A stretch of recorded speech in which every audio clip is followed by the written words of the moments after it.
E aí galerinha que curte o universo CSI, o vídeo de hoje tá super especial porque eu vou te falar como é que um perito atua no passo a passo numa cena de crime. Na verdade em 5 passos, mas antes de eu começar você vai fazer o seguinte, você vai ativar suas notificações para não perder nada, você vai dar um like nesse vídeo aqui, se você não tá inscrito nesse canal, cuida e se inscreve e compartilha pros amigos pra gente aumentar ainda mais esse espaço aqui e poder difundir a perícia criminal para mais e mais gente.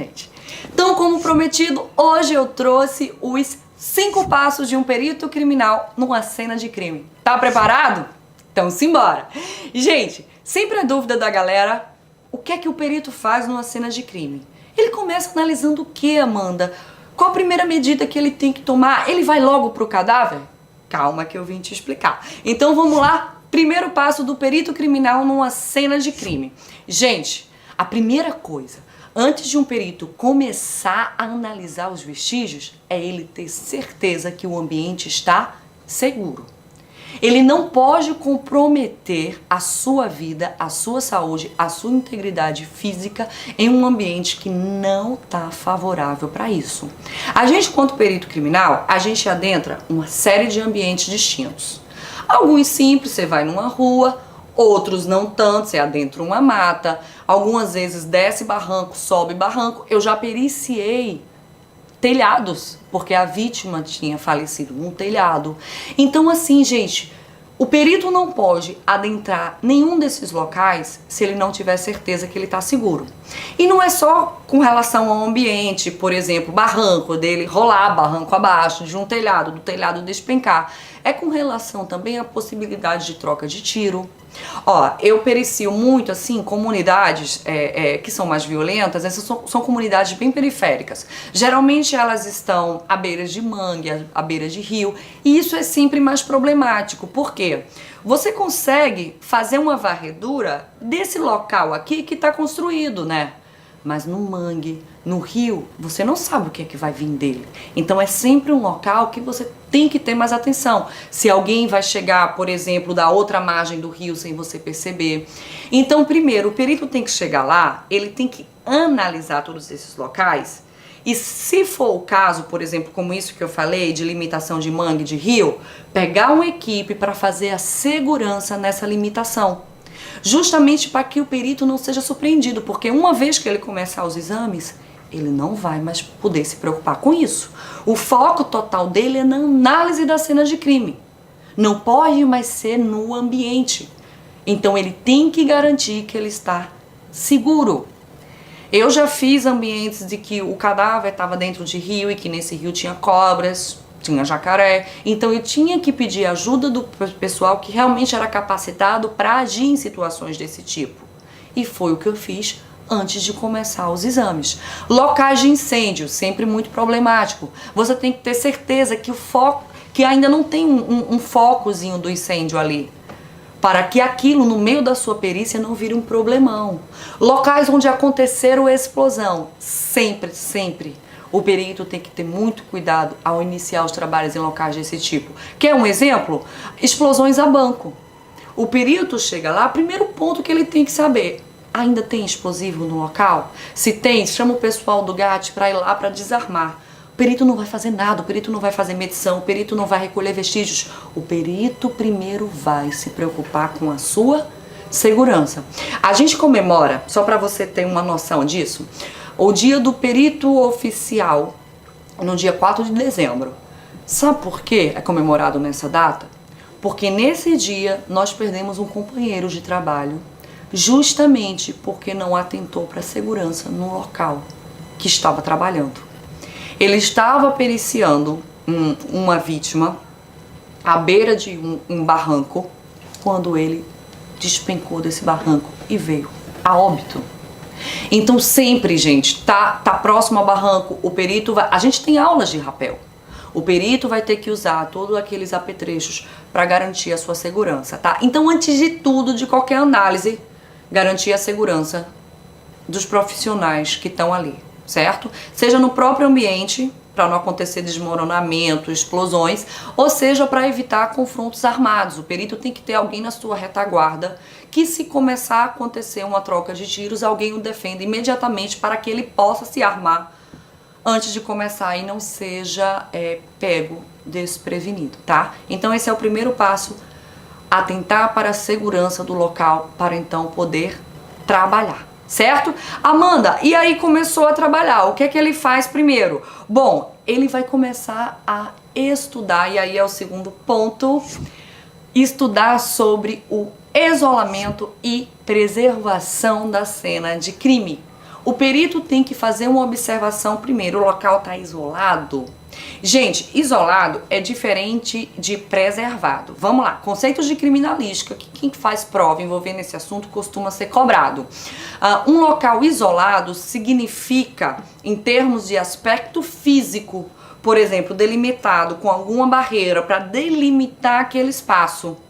Já o local preservado é aquele local que está tal qual o criminoso o deixou após o cometimento do fato. Não tem nada a ver com delimitação física.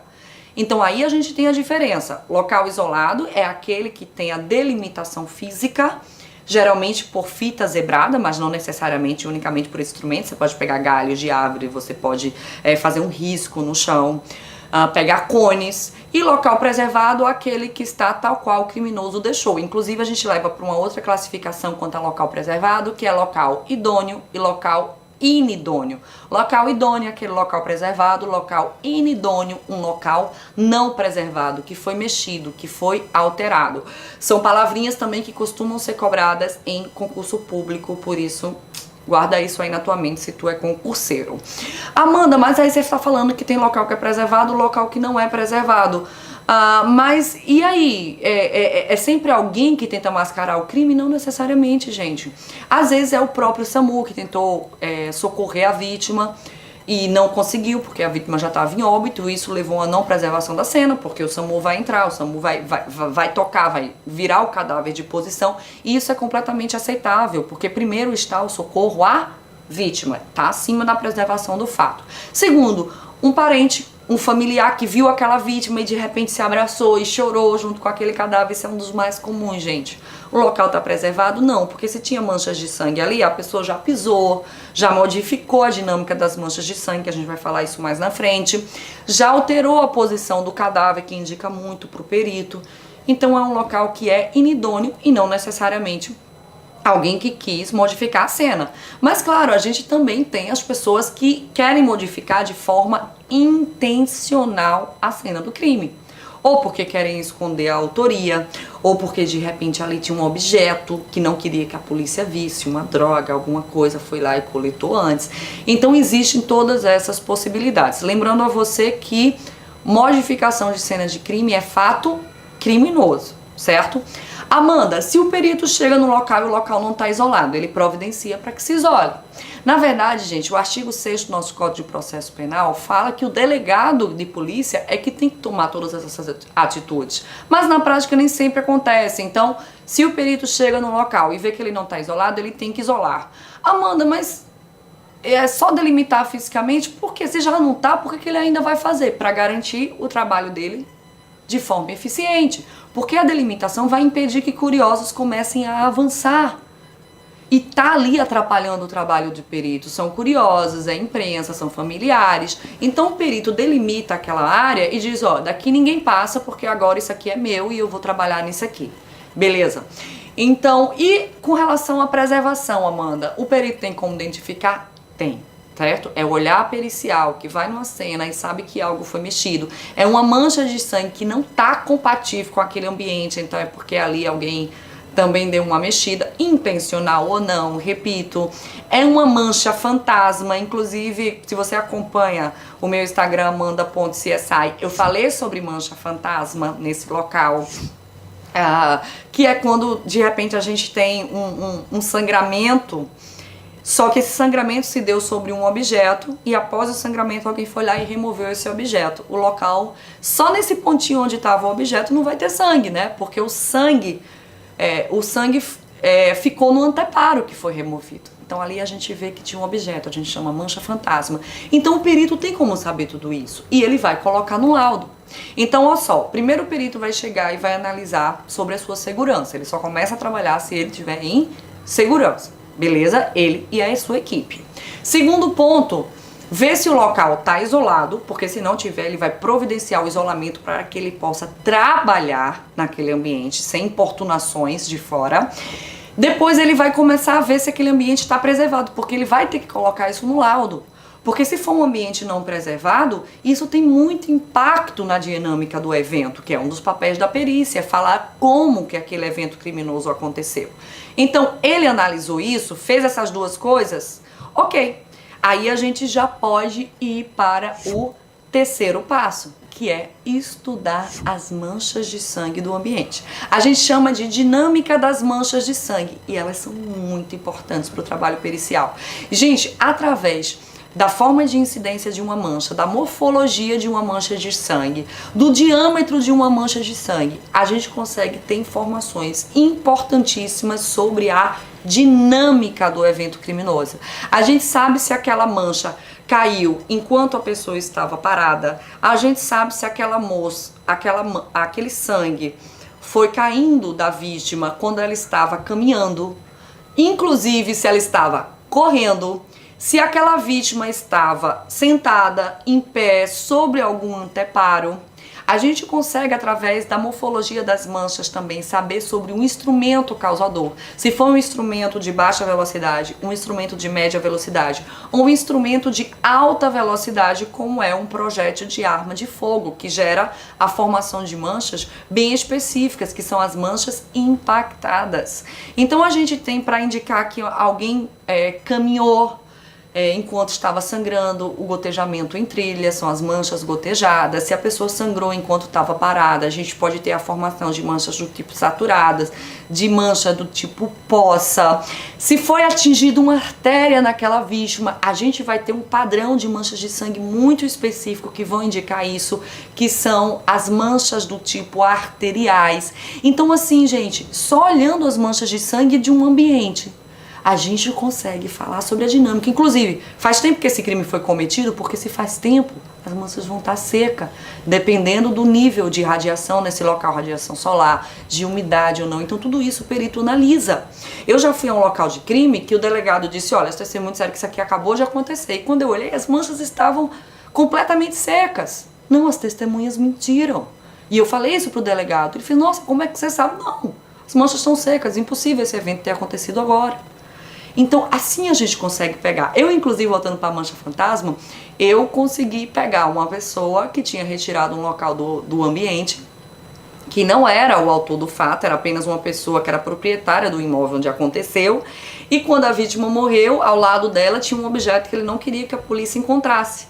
E eu vi a mancha fantasma no ambiente. Na mesma hora, eu pedi para chamar o proprietário da residência, olhei para ele e falei, ó, o que é que você tirou lá do quarto? Ele olhou pra mim assim, espantado, falei, não tirei nada do quarto. E eu disse, ok, eu vou perguntar de novo, o que é que você tirou do quarto? E ele fez, não, olha, muitas pessoas entraram aí, eu fiz mais uma vez e vai ser hoje, o que é que o senhor tirou do quarto? Foi quando ele foi lá nos fundos, embaixo assim de uns escombros e tirou o objeto. Aí eu acho que ele vai ficar pensando assim, nossa, a mulher é bruxa, né? Não, não é, gente, é estudo pericial. O local de crime fala com o perito e diz exatamente o que aconteceu. E as manchas de sangue fazem isso também. Quando ele pegou o objeto, eu vi lá, o objeto estava impregnado de sangue. Que ele, quando foi removido, deixou a mancha fantasma. Então as manchas de sangue dizem, inclusive as manchas de sangue lhe dão a posição em que a vítima estava. Se você estudar a incidência das manchas de sangue, os graus em que incidiram aquelas manchas, você consegue dizer a posição em que estava a vítima quando ela foi atingida. Não necessariamente onde a vítima foi atingida vai ficar uma poça de sangue, não, ela se movimentou. Mas a gente consegue dizer o local onde ela foi atingida. E aí eu já trabalhei em caso que caiu por terra a alegação do criminoso em dizer que foi acidental, na verdade uma legítima defesa, que ele entrou em luta corporal com a vítima, que estava armada, e tentando desarmar a vítima, o disparo aconteceu e matou aquela pessoa. E estudando as incidências, o grau de incidência, os ângulos, né, a palavra certa é essa, eu vi que o atirador estava a 1 metro da vítima quando proferiu ao disparo que foi letal para a vítima. Então caiu por terra a alegação de que eles estavam em luta corporal. Olha que lindo. Então o local de crime fala com o perito e diz o que aconteceu. As manchas de sangue mostram como aconteceu e dizem toda a dinâmica. Inclusive se a pessoa caminhou, a gente vê do tipo as manchas de sangue transferidas por contato, que vão demonstrar também pra gente ali que alguém caminhou naquela cena, e inclusive quem caminhou naquela cena, se a gente conseguir, por exemplo, a impressão plantar daquilo, ou então foi o que aconteceu com o O.J. Simpson no outro vídeo que eu fiz, gente. Eu fiz um vídeo indicando séries e falei um pouquinho do O.J. Simpson, tá mais aqui abaixo, é só ver as 5 dicas de série. O O.J. Simpson foi pego também entre as provas periciais que tinha contra ele por a impregnação por sangue de uma sola de sapato, sangue transferido por contato. O sapato solado era um sapato dele, que inclusive quando foi periciado mostrou que tinha ali sangue da vítima também. Então, gente, a gente consegue falar tudo isso. Então, é importantíssimo estudar mancha de sangue? Sim. E a gente faz isso. Aí a gente pode ir para o 4º passo: coletar e armazenar com todo o cuidado devido, respeitando a cadeia de custódia, os vestígios que foram coletados naquela cena. Eu encontrei manchas de sangue, eu quero solicitar um exame de DNA, eu quero saber se é sangue humano, eu vou coletar aquela mancha de sangue, vou pegar uma amostra dela e eu tenho que seguir procedimentos padrões de coleta, justamente para que não ocorra contaminação daquela amostra. Eu tenho que colocar em um recipiente lacrado por mim, para demonstrar que apenas eu peguei naquela amostra. E aí então, são vários outros vestígios. Eu posso encontrar projéteis de arma de fogo no ambiente, que eu também vou coletar. Pode ser importante para fazer um confronto balístico, identificar a arma do crime. Eu posso coletar estojos de munição, que inclusive eu posso pegar nesses estojos impressões papilares, eu posso pegar nesses estojos DNA de quem alimentou aquela arma. Gente, é fascinante. Fora isso, cartas de despedida, se for um crime, um ato voluntário contra a própria vida. Gente, inúmeras coisas que eu posso coletar. Então o perito vai fazer tudo isso, vai devidamente numerar todos aqueles vestígios e encaminhar para, se for o caso, laboratórios específicos para exames complementares, como de balística, como de DNA, como de papiloscopia, como eu te citei. Aí, só aí, o perito criminal vai para o 5º passo, que é o exame perinecroscópico, a análise externa do cadáver. No próprio local de crime, o perito faz toda essa análise do cadáver. Amanda, nossa, você falou tanta coisa, eu achava que primeiro você iria para o cadáver. Não, o cadáver é a última coisa que a gente mexe. Primeiro a gente analisa todo o ambiente, sabe por quê? O ambiente vai te mostrar o que aconteceu com aquele cadáver. E aí, se tu olhar primeiro o cadáver, aquilo pode te influenciar no ambiente, mas o ambiente vai te dizer o que aconteceu. Claro, tem hora que você vai olhar o cadáver e você vai atentar para alguma lesão, algo que você não percebeu no ambiente, e você vai fazer a busca daquilo. Isso pode acontecer, claro, já vivi várias vezes isso, mas a gente sempre vai deixar o cadáver por último, até porque na hora que você está manipulando o cadáver, você vai alterar as manchas de sangue, pode ter vestígios que estariam ali próximo ao cadáver ou embaixo, como projétil, estojos balísticos, e aí ao momento que você movimenta o cadáver, você vai tornar inidôneo aquele ambiente. Então por isso que você tem que coletar tudo antes, fotografar. Esqueci de falar isso, gente, todos esses passos que eu falei pra vocês tem que ser devidamente, fotografados. Você não toca em nada sem antes fotografar. Você não coleta um vestígio sem antes fotografar. Você não mexe no cadáver sem antes fotografá-lo. Você não faz o estudo das manchas de sangue sem antes fotografá-las, tá? Então lembra disso. Fotografia, fotografia, fotografia sobre ângulos diversos, sobre distanciamentos diversos, para que tudo seja demonstrado tal qual foi encontrado pelo perito. E aí, voltando para o cadáver, o perito vai ver todas as lesões que ele apresentam. São lesões pérfuro-contusas, são lesões pérfuro-cortantes, são lesões cortantes, são lesões contusas unicamente. E tudo isso o perito vai estudar. Há lesões de defesa, importantíssimo. Se há lesões no pescoço, essas lesões indicam a ocorrência de um enforcamento, de um estrangulamento, de uma esganadura. E depois esse cadáver é encaminhado ao IML. No IML vai ocorrer então o exame necroscópico, E esse exame vai confirmar tudo aquilo que foi observado externamente ao cadáver. Inclusive, claro, vai trazer mais informações. Porque, por exemplo, se for um cadáver em putrefação, a gente vai ter uma certa dificuldade em encontrar essas lesões, mas no IML eles vão trabalhar esse cadáver para conseguir enxergar tudo isso. Quando é um cadáver que está com muitas perfurações, ele sangra muito, também dificulta um pouco a gente observar todas as lesões. Então o trabalho do IML é fundamental para complementar o nosso estudo. Algumas vezes as lesões são na cabeça, há todo o comprometimento do couro cabeludo, o cabelo atrapalha para você enxergar as bordas daquela lesão. Então o trabalho do IML também é fundamental para auxiliar o perito do local. Eu uso os laudos do IML como mais um vestígio nos meus laudos. E aí descrevo todas aquelas lesões, faço o match entre elas, e aí quando vem a causa mortis, eu posso ter a certeza de tudo aquilo que eu encontrei naquele ambiente, como eu concluí pelaquela dinâmica do evento criminoso. Então você viu, gente? Fora isso, tem muito mais coisa, Amanda? Tem, mas no geral é isso que a gente faz. Chega num local de crime, analisa sobre a segurança, depois vê se o local está isolado, se não tiver, providencia, vê se esse local está preservado, faz as anotações necessárias que vão constar no laudo, fotografa tudo antes de começar a mexer na cena, aí depois vai começar a coletar os vestígios que são de interesse pericial, nem todos são os vestígios de interesse pericial.